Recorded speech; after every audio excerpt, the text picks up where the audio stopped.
नमस्कार दोस्तों, आप सभी लोगों का फिर से एक बार हार्दिक स्वागत है इस YouTube चैनल द सागा में।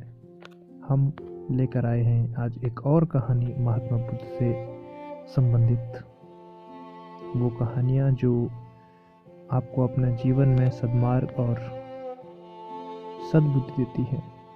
तो चलिए आज की कहानी की शुरुआत कर लेते हैं। एक बार महात्मा बुद्ध ज्ञान प्राप्ति के लिए घोर तपस्या कर रहे थे।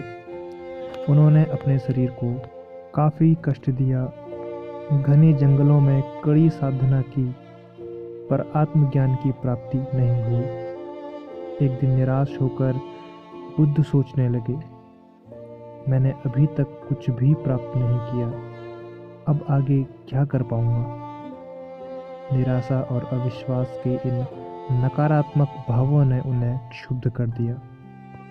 कुछ ही क्षणों बाद उन्हें प्यास लगी। वह थोड़ी दूर स्थित एक झील के किनारे पानी पीने गई। वहां उन्होंने देखा कि एक नन्ही सी गिलहरी के 2 बच्चे झील में डूब गए हैं।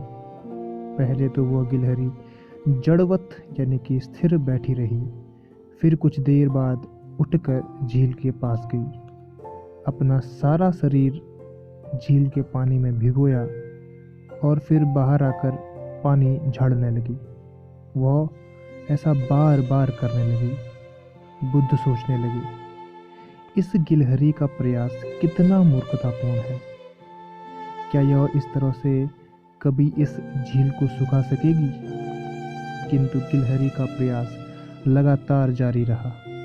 बुद्ध को लगा मानो गिलहरी यह कह रही हो कि यह झील कभी खाली होगी या नहीं, यह तो मैं नहीं जानती, किंतु मैं अपना प्रयास नहीं छोड़ूंगी। यह सोचते सोचते भगवान बुद्ध इस निष्कर्ष पर पहुंचे कि जब यह गिलहरी अपने लघु सामर्थ्य से झील को सुखा देने के लिए दृढ़ संकल्पित है, तो मुझ में क्या कमी है।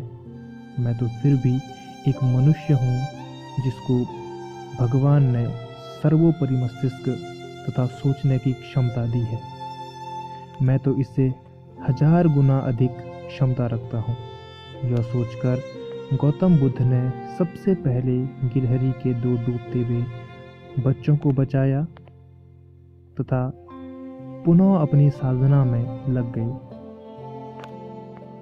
और साधना करते करते ये हम सभी जानते हैं कि एक दिन बोधि वृक्ष के तले उन्हें ज्ञान का दिव्य आलोक प्राप्त हुआ।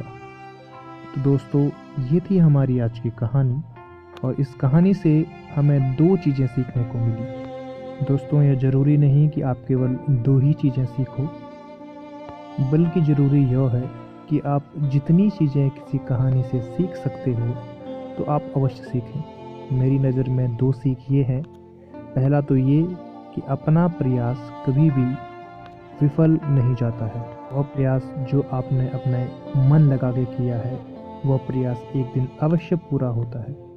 और दूसरी शिक्षा ये कि जब भी आप अपने प्रयास में मग्न हो तो दूसरे आपके बारे में क्या सोचते हैं यह आपको नहीं सोचना चाहिए। ठीक उसी प्रकार जैसे कि उस गिलहरी को कोई फर्क नहीं पड़ता कि महात्मा बुद्ध क्या सोच रहे थे। तो ये थी हमारी आज की कहानी। कल एक और कहानी के साथ मिलने की आशा के साथ धन्यवाद।